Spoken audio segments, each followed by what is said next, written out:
Welcome, affiliated listeners, to another amazing episode of the Affiliated Podcast. And this is actually what I'm super excited for because we're going to be talking to somebody with a totally different perspective, but I would say a type of product, a type of company, a type of business you have 100% interacted with before. And that is, we're going to be speaking with a very successful Ecom kind of business owner. They have multiple SKUs. It's a supplement brand. I say brand because it's not just an offer. This is a brand owner. Someone that's working with brands. So we're really looking at something a little bit different than some of the normal people we talk to every single day. And I'm so excited for that. So not only are we going to have our special guest, TJ Ferrara, who I want to say Ferrara, but I will say it the proper way. And also joined by, of course, my co-host and the delightful, amazing Thomas McMahon. Thomas, how are you doing today before we formally introduce our host in here or guest? I'm doing great. We got another TJ, so we got two TJs here, which I'm stoked by. Oh yeah, I forgot. What's your J for? I'm a Joseph. I'm a Jerome. Oh, your name is cooler. It's super unique. yeah, that one threw me off. I mean, Joseph. Joseph. I'm like Jerome, and they're like, Yeah. Yep. I don't think you did it right. Seriously. Yeah. So, and with that though, we want to perfectly bring in TJ, another TJ, with Bubs Naturals. So Bubs is a really great brand, great story behind it. And we're going to talk more about that today, but just to highlight, guys, what we really want to focus on is TJ is actually going to give us a little bit of a look at what the landscape of his life is, what Ecom looks like, what acquisition looks like, what are the challenges, the successes, kind of how their business is. And with that, very recently, TJ, actually some conversations a long time ago, but had been exposed to the direct response world and now has recently gotten on to ClickBank because of what he saw from what Ecom is to what we do in direct response, and a beautiful bridge that needs to happen in between. So we're excited to have that conversation with him and share it all with you guys today. With that, TJ, how are you doing this afternoon, evening, wherever you might be? But I believe you're in Austin. I can't remember. No, Knoxville, Tennessee right now. Knoxville. For the next week, and then moving to Colorado. Not to dox myself too hard, but if you're in the Denver area, holler at me. I am doing fantastic. Thank you for having me. Good. Great to have you. And obviously, we just need to acknowledge is, facial hair aficionados, great mustache. That is the stash of kings. Thank you. We feel just so grateful to have it here today. So with that, TJ, one of the big things we really want to discuss is you've been in this Ecom game for a while. You have a successful brand in the Ecom space, and it is something, like I said, we don't always primarily focus on in the ClickBank world, but it's been a point of discussion emphasis for a while now. So with that being said, I'd love to just hear it. I know it sounds kind of dumb, but like walk me through a day in the life of an Ecom business owner. Like what are kind of the worries that you guys have? What are the focuses you have, particularly around kind of the acquisition side? Yeah, the day in the life currently, and I mean, for context for everybody listening, I've been in this space I'm really aging myself right now, 25 years. Yahoo RTML, Yahoo Stores. If you remember that in 1998, that was my jam when I was 16 years old. So I've been around the space, doing early Ecom startup, early Ecom launches on some pretty simple platforms all the way through mid-market and enterprise. So I was a solutions architect and sales engineer for WebSphere, Hybris, ATG before they got bought by Oracle, Demandware before they got bought by Salesforce. Launch Ralph Lauren Asia Pacific, Apple, Macy's, Williams-Sonoma. I've seen every brand under the sun, probably have been in either on a consulting side or on a running the brand side for the most part. So a lot of experience and at least a lot of exposure in the space. I would say let's table the experience and go with the exposure first. That being said, though, way I usually pitch it is like, I know where the bodies are buried. I've seen it since pretty much day one and haven't changed jobs at all. I've been in this space. So that's the background. The day-to-day is actually, for us, a super small team. It kind of depends. It's like a bottle rocket with the tail cut off. It's up one day and it's down the other day, and then it's 40 different things on a to-do list tomorrow. But for example, and for context, this morning we just launched a single origin coffee, just an extension to our coffee line. I was building product in the back end of Contentful and Shopify this morning, and literally right before the call, chopping up background removals on Photoshop. So our team is still super small, super nimble. But I've been doing this stuff in some capacity, whether it's editing and launching products or actually running the platform or doing SEO or affiliate or paid marketing, et cetera, since day one. So I'm usually kind of the catch-all if something's falling behind in the business and then able to get that across the finish line for the most part. So yeah, today was a lot of a scramble, but from the high level, it's usually just picking levers that we're going to pull and trying to optimize. So again, is it search engine marketing? Are we running the paid side of things? Are we doing paid social and paid search? Are we doing UGC? Are we doing any type of ambassador affiliate program on the non-direct response side? So, hey, we have X ambassador, they have a coupon code, we're tracking it through something like Shopify collabs would be, for instance. Beyond that, are we doing SEO? How's the site being optimized? How's the tech stack looking? What are the integrations that's falling apart? So, I mean, we're juggling something at any given time.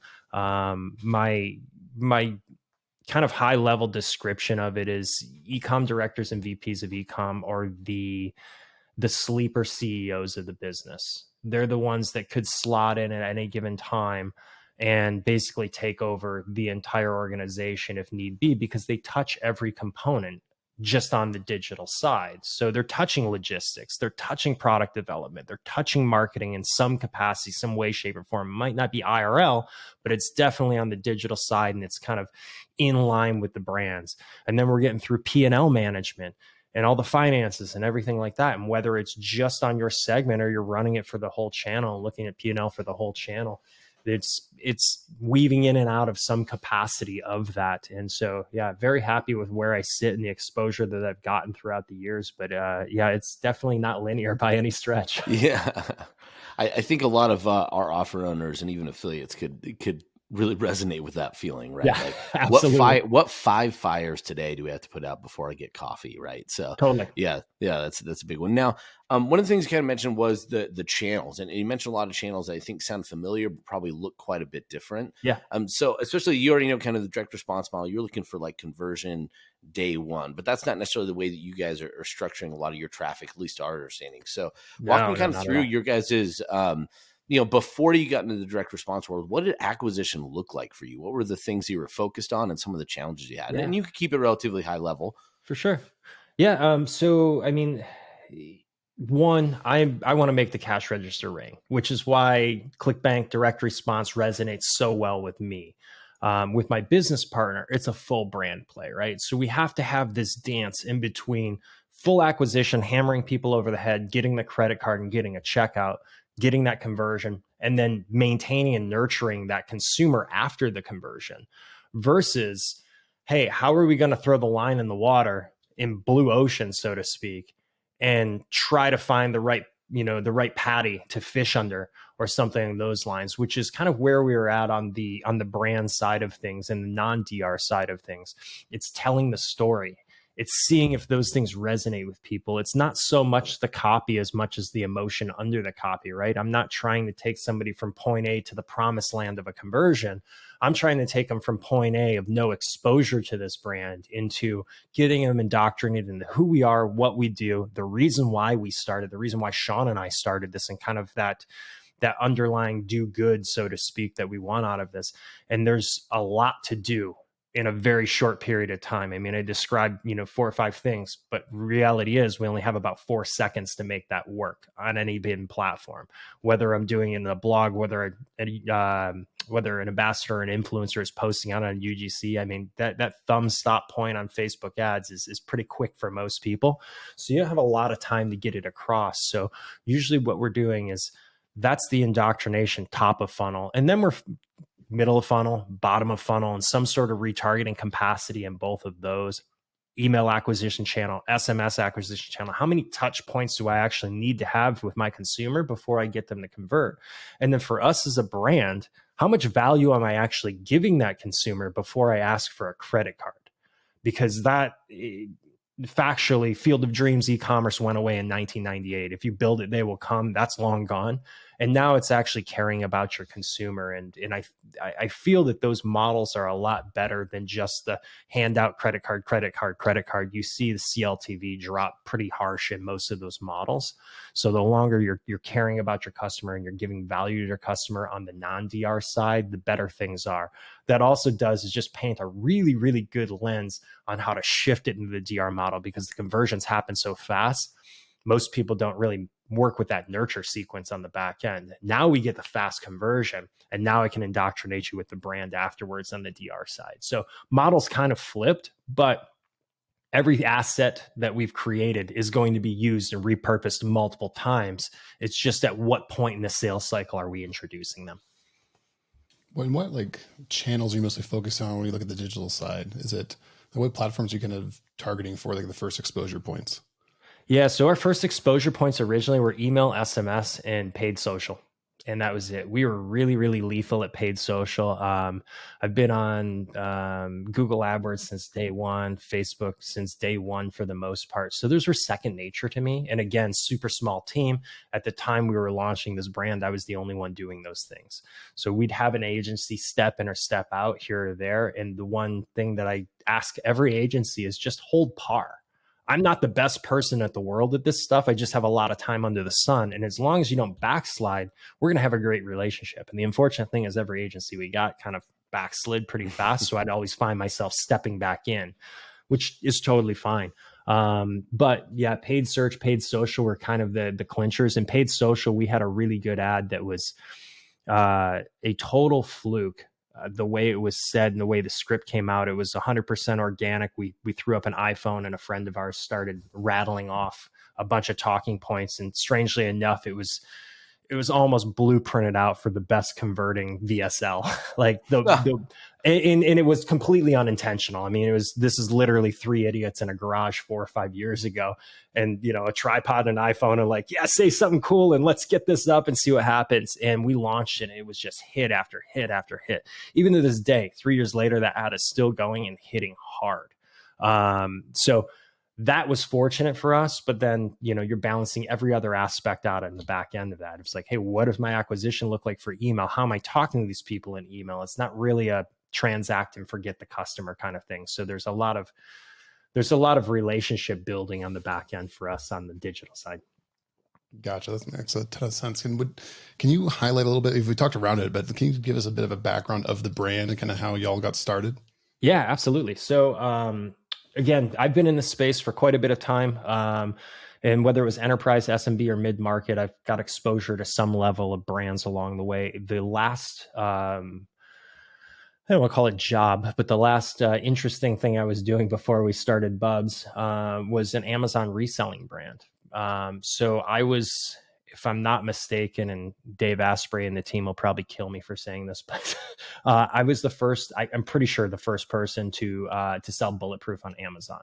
It was wildfire almost 2 months after that, and uncontrollable, the amount of third-party sellers coming in. But I had a really, really good, just saw the angle, took it real quick. And we were doing a decent amount of money out of a garage, basically, and just having pallets come to the house and turning pallets back to Amazon. One of the fast movers that we saw, and this was 2014, 2015 that we were doing this, one of the fast movers we saw was collagen and MCT. And for me, the pain point on MCT on the Bulletproof side was liquid MCT. Liquids don't ship very well, and oil and adhesive doesn't mix very well. So the cap seals for all the liquid that I get into my garage, it'd just be exploded pallets and kind of worthless. So fast forward, 2017, I see a tub of collagen on Sean, my business partner's table, and I'm over his house one morning having coffee. We're kind of work gating on a bunch of different projects, and we helped a startup, something that he co-founded, get off the ground. Fortunately, had an exit to that a little bit later, but we were sitting there kind of stagnant with not a lot to do. Hey, this startup's up and moving, and what is the next thing? And we both kind of looked at each other and recognized that we work really well together. We just didn't know what capacity that was going to be. The back of my head, I thought it was just going to be consulting over and over and over again, because that's where I've made all my money and kind of my mark. For him, he started DC Snow division. So for DC Shoes, if anybody's familiar with that action sports brand, he started the Snow division, and prior to that was the head of Burton Snow team. So he got brought on to Burton to chase like 15-year-old Shaun White around the world, make sure he did his homework. And so he had a lot of that brand mentality underneath him, and I had kind of that cash register ringing mentality underneath me, saw a tub of collagen on the table, and I'm like, you really take that stuff? Meanwhile, for context, I never took it. I was just selling it. I'm like, great, people like it. Let's go. Yeah. And Sean was a little bit older than me at the time. He's 40, I think 47 when we started this. And was just raving about the benefits, his hair, his skin, his nails, his joints. And we were kind of CrossFit-esque, training together. So there was a lot of deadlifts, a lot of clean and jerks, a lot of snatches. And I'm watching this guy, again, at that time, I'm like 33, 34, and he's, 47, and he's broken in my garage. Like every time he's lifting, just broken. And I'm watching the improvements happening, and nothing's changing in his life aside from adding 2-3 scoops of collagen into his coffee. And I'm like, wow, this makes no sense, but it makes all the sense in the world at the same time. Like, cool. So anyway, has stuff on the table and like, let's start a company. And we started napkin mathing the thing out, and he had a brand new kid. I think his kid was like maybe 3 months old at the time or something like that. And he was like, there's no way I'm starting a company. And we're jotting down all these numbers on napkins, like literally, like, what's the cost of a tub? What's the cost to fill collagen? I don't know. Let's just assume it's X and work backwards from kind of the pricing in the market. And we kind of figured it all out. And we were like, yeah, there's some good margin potentially. Like this could be viable. And the lightning in the bottle moment happened when we literally both looked at each other, like cup of coffee in each of our hands, take a sip, and we both looked down, and like, I wish it was on film to this day, because it was literally like locked eyes, and we were both at the same time, we got to do something cool for charity though. And immediately Sean knew what charity it was, because his best friend in 2012 was one of the 2 Navy SEALs that died in Benghazi. So we called the company Bubs Naturals after Glenn Bub Doherty, one of the 2 Navy SEALs that passed in Benghazi, saving the American consulate there. And that was Sean's best friend and roommate at the time. Sean was the executor of his estate, so had 2 black SUVs pull up to his house, hand him the American flag. Hey, your best friend's dead. Like, that sucks for everybody. Our purpose on the back end with the Glenn Doherty Memorial Foundation was to really just make sure that doesn't happen to more people. I had a really good friend, or have a really good friend, that's a combat controller. I would be heartbroken if somebody came to my house and said, hey, Mike's dead. And I don't want that happening to kids, and I don't want that happening to other families. It's just disruptive, not fun, and super sad. So how do we transition special operations soldiers out of the military into civilian life through scholarships, so they don't have to contract? While contracting and playing the Blackwater game or the Triple Canopy game is really lucrative for most guys in the space, there's stability elsewhere. And we want to make sure that, hey, you don't have to go down range and put yourself in harm's way. Go be a pilot, go get your MBA, go be a welder. It doesn't matter. How do we cover gaps in the GI Bill? So that was really the precipice of the company. And then we backfilled product into that, to be honest with you. That's awesome. Really cool. So did you know what you wanted to give and kind of backed into the economics that way? Yeah, that was exactly it. It was like, hey, how are we going to do this if we're going to put, factually a dead guy's name on the tub? Like, it's got to stand for the utmost top quality. We have to make sure that we really honor the experience. And like, I mean, it shows in our repeat customer rate and everything like that. Looking back on the metrics, I'm like, yeah, we did this the right way and it's well received. But, when you're ground zero and coming up with it and trying to backfill from the purpose, it's a little bit different than, hey, I got this really good product market fit, let's go. Like, we knew the product market had some fit, but whether or not the branding was there, the quality was there, and all of that stuff, that's what took the legwork for us, was just to really make sure that we have something that we don't mind putting Glenn's name on. And it's not just us and the fact that Sean was the executor of Glenn's estate and kind of running that whole thing. It's every past teammate of Glenn that we had to run this past, and like, hey, would you be cool doing this? Would you be cool if neither Sean nor I were Navy SEALs? We don't have tridents. We didn't serve. Would you be cool with 2 civilians running this? How does this look? And everybody unanimously came back, including family, that was like, Glenn would kick your ass if you didn't do this. So you kind of have to. And, fast forward 5 years, here we are. And it's been an absolute wild ride, but I wake up every morning completely grateful with the amount of sales that we have, and the amount of receptivity we have, and the positive feedback that we get from everybody. I'm mind blown every day I wake up still. And I'm just like, I can't believe I deserve to live this life right now. Like, this is wild to me. So yeah, it's a great spot to be in right now.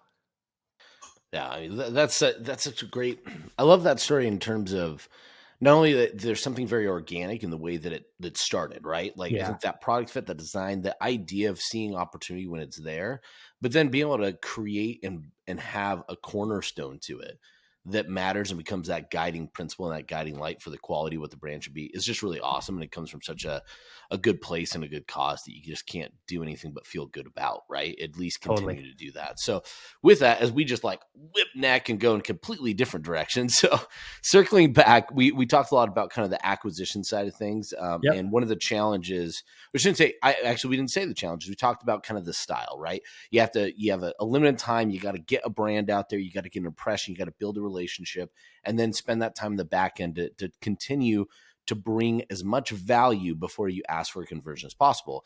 That being said, we see that could be challenging, but what are the specific challenges that you guys face in the e-com space that really led you to look into the direct response world and think, man, that seems really nice? I'm just kind of curious to see that. Yeah, for sure. That transition. I mean, so many things lead into this, to be honest with you, because it was, again, being in the space for so long, I've had so many friends that played the true affiliate game, the resveratrol and the, the ED pills and everything like that, and had some great offers or some ebooks or some recipe ebooks. But everybody that I knew on that side was always crushing in some capacity. And it's really cool looking at all the conferences in Dubai and all the parties being thrown from the true affiliate guys. And I'm like, yeah, there's something to be said over there. However, it was something that we were always gun shy about, predominantly because of Sean, of like, how are we going to sour this brand?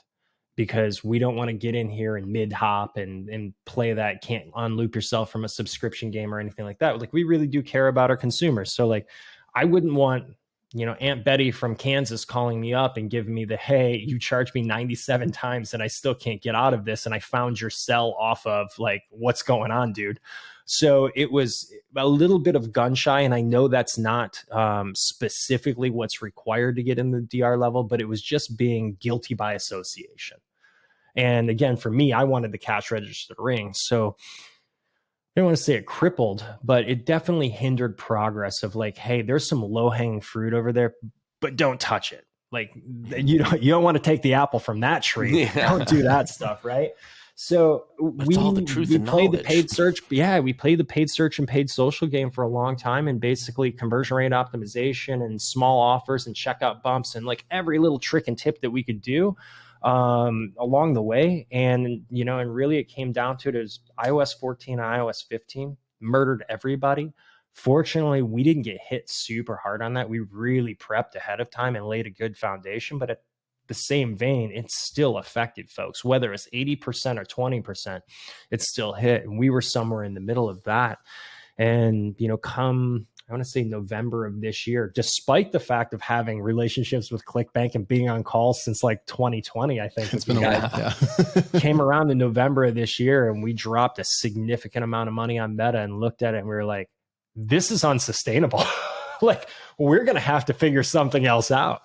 And just had a hard conversation with ourselves of like, literally, where is the low hanging fruit? Where are people making cash?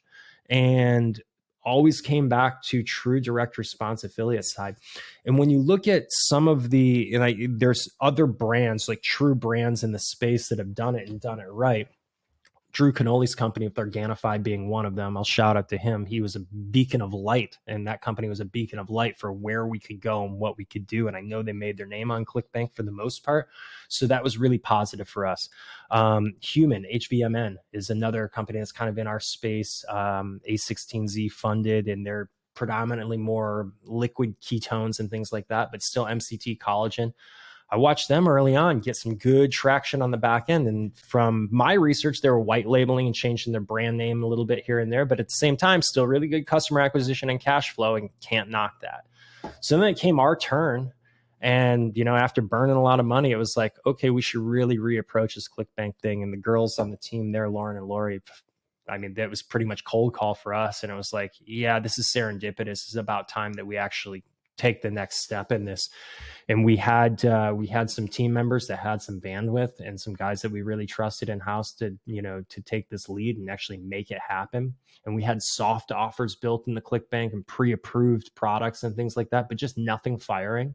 and your team over there like handheld us straight through top to bottom into launching an offer, and it was honestly the best thing I could have ever asked for.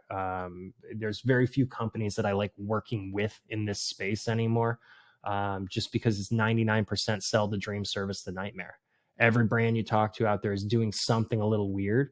And you guys, I mean, talk about adding value to your customers before asking for anything. It was like, hey guys, we're going to get in your Slack and we're going to be shoulder to shoulder with you this entire time until we hit launch. Oh, and as a matter of fact, we're going to help you find affiliates. Oh, and as a matter of fact, we're going to do this for you too. And it was just like so much value being poured on the R laps and education in the R laps about, hey, where this can go, that it was so hard to say no. And it was so hard to be like, this isn't going to work, or even to sell it through and be like, hey, we are going to have to do a little dance. And it was laid out perfectly for a brand to get into the space. And it was the right time. And we hit it hard.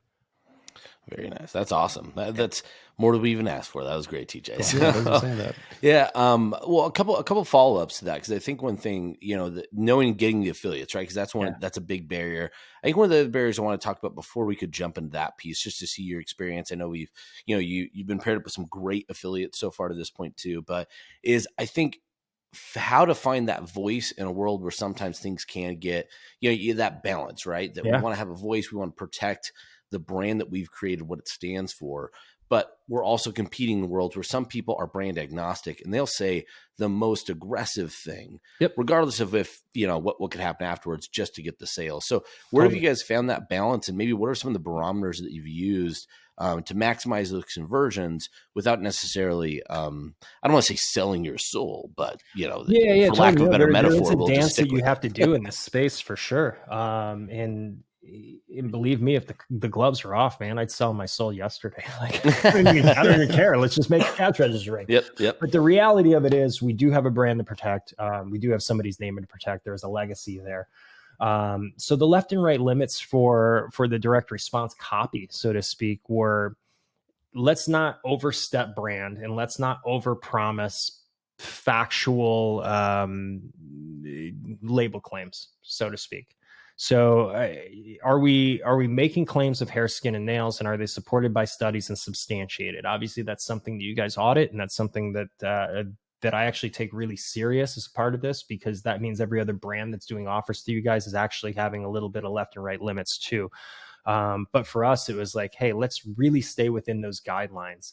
And if our brand voice, where it's semi-sarcastic, semi-humorous, but with a lot of love and a lot of value, is said through that DR, and it's still salesy enough to make sure it's hooked, and we're relating the problem, and we're making sure that we have all the benefits, and we're speaking the features last, and what's in it for me first, and all of that good stuff, then we got a great balance. Are we able to carry it through in long form and mention something about the charitable component, about Glenn in the back end, and tie it up? Yes. Do they make it that far? Who knows? But at least it's there. And at least we're leading with as much positivity as we can without, the handout for the credit card after the second sentence. And there's a time for that. Don't get me wrong. I know there's a time for that. And I know it converts. And in fact, like, we've done a lot of A/B testing of our ClickBank offers, just pushing through meta ads. And they actually perform really well as a landing page. Like, they perform really well as a landing page. But for Facebook media buyers, just if you're listening to this and you're an affiliate, just so you know, it performs really well. If you want to get into performance marketing, dude, a lot of them do really well. It's actually surprising to me. I'm like, holy cow, this is actually, I don't have to take you to a site, and I'm actually explaining everything, and you as a user are reading it. Didn't think that was going to happen, but lo and behold, it converts really well. So it's just a matter of packaging it up super nice within those limits for us and getting it out there. And it's not hitting somebody over the head with this cures cancer. Guess what? Use it. And it's like, that's a little overstated. So let's step it back and let's get within our limits. And to be honest with you, we have a really good legal team on our back end too. That's like top tier, making sure that we don't screw around for the future. So our legal team reviews everything for CPG, label compliance, the whole 9 yards, and they'll review every claim of everything that we do and get kind of crazy. Did you do all the copywriting? We get a wrist slap before anybody else does.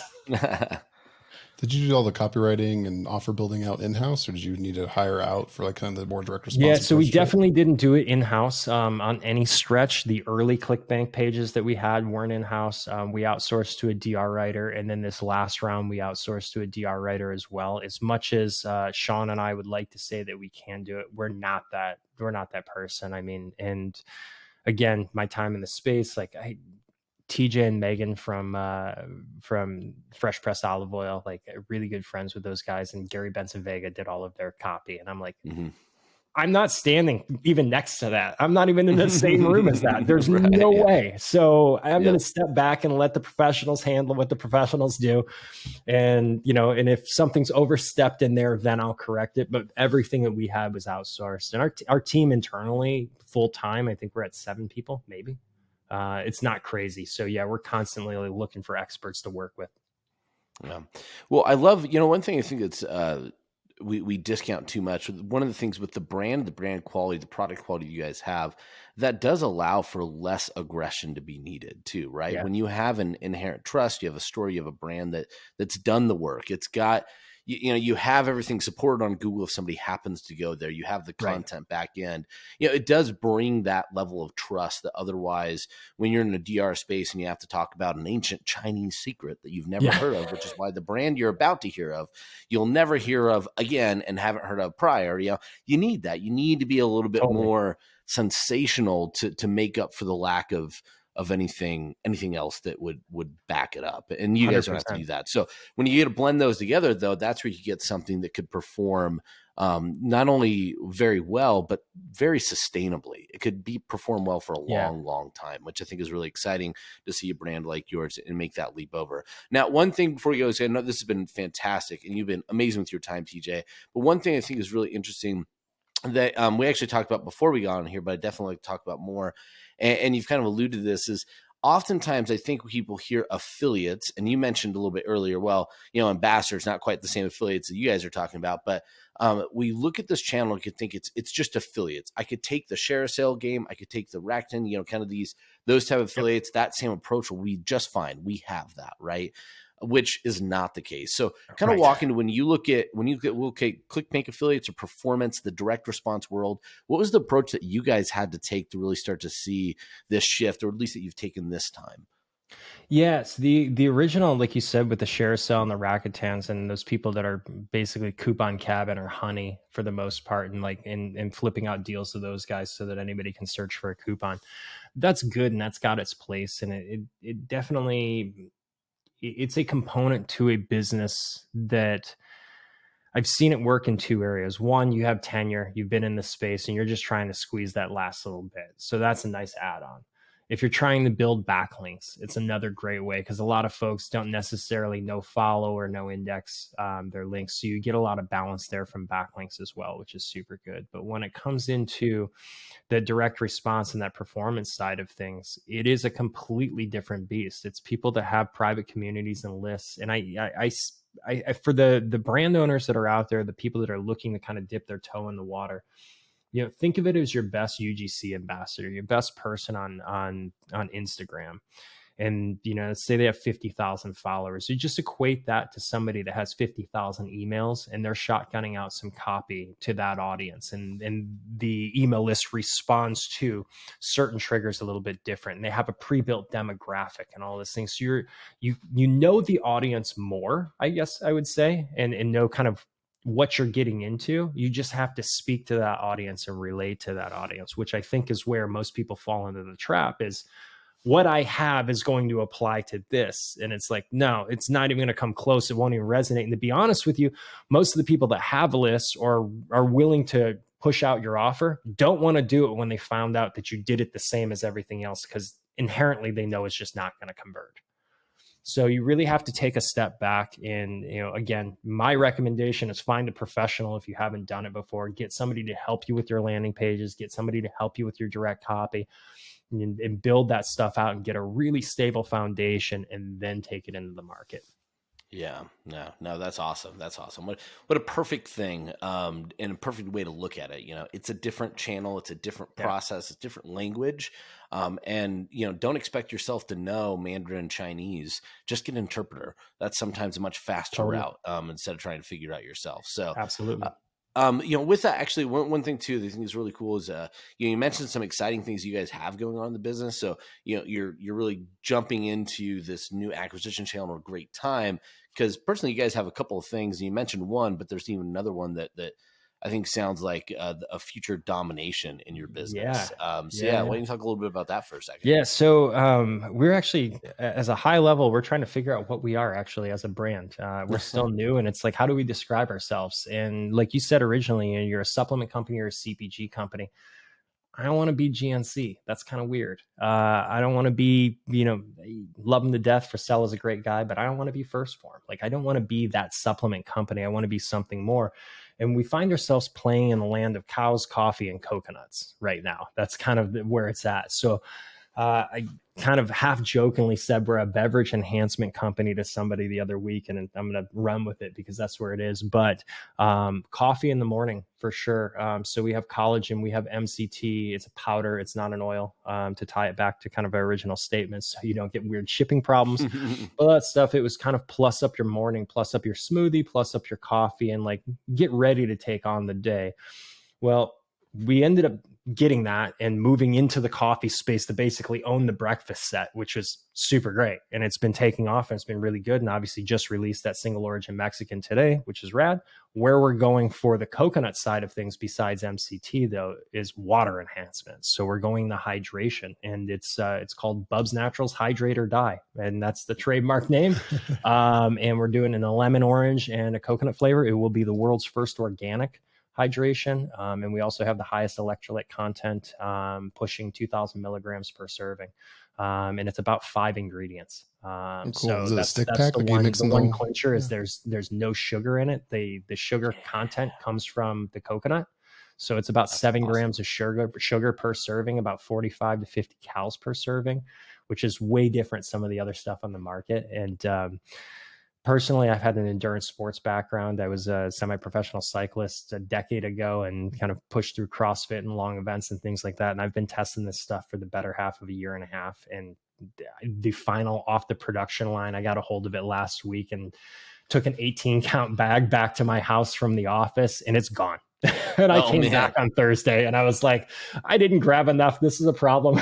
But it is honestly fantastic. I am so excited to launch it. And I was telling you guys before we started, I've had a lot of gut feelings about products, and none of them specifically with our brand. It's always been like, yes, this is cool, this will work, and I love this. But the true deep cut feeling of like, hey, this is a disruptor, I finally have it around the hydration. And I'm like, oh my God, I can't wait. It's going to be so cool. We're just at the start.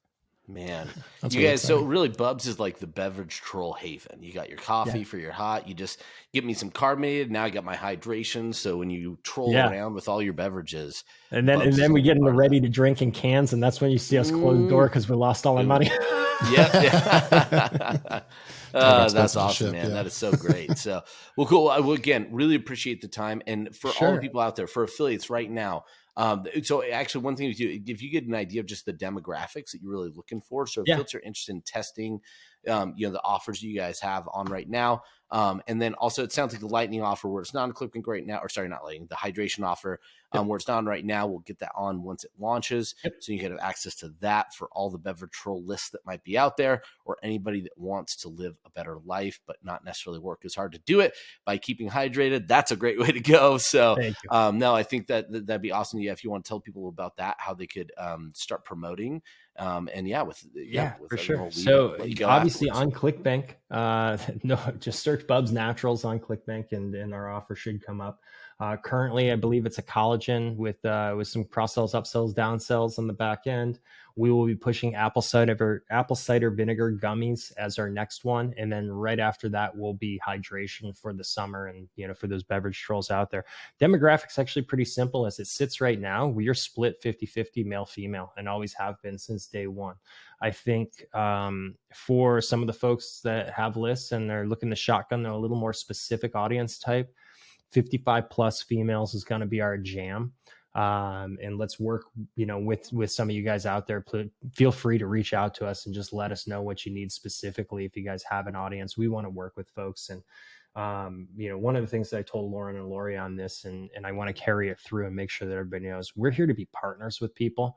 All the boats rise and fall with the tide. The last thing we want to do is get somebody to shotgun an offer and then forget about them, or they tarnish their list because of something we did, or it was kind of a half-loaded system before it got out there. Like, we really want to work deep with everybody and create meaningful relationships with our partners on ClickBank, off ClickBank, wherever. So please reach out. We'd love to hear from you guys. We'd love to work shoulder to shoulder with you guys. This isn't one of those set it and forget it kind of things. Yeah, not the crock pot of affiliate marketing, but the curated 5-course meal. That's the pressure kind of cooker. affiliate relationship. I hope we can maintain that. I love that. Yeah. Show up and just eat. That's all you have to do Yep. with us. So that sounds great. Well, again, TJ, really appreciate the time. Appreciate all you listeners as well. So continue, please go check out this stuff, promote it, as well as I would say the other thing too, maybe reach out to you guys if you're an e-com brand and you are thinking about making that same leap into a different, better, I'll just say a better form of acquisition that would be a great layer to add on to your business. I think they'd be a great resource to talk to and maybe, you work with and grow together. Right. So please reach out. Also, make sure to rate, review, subscribe, all the things that you're supposed to do, and reach out to us if there's other things or other people you'd like us to talk to or conversations you'd like to have. We always like to listen and change things up. With that, though, until next time, we look forward to helping you grow your business. And what do we tell the people and show the light for, Thomas? What is it? Happy scaling, everybody. There we go. Thanks, Until TJ. next time. Yeah, see you guys. Love it.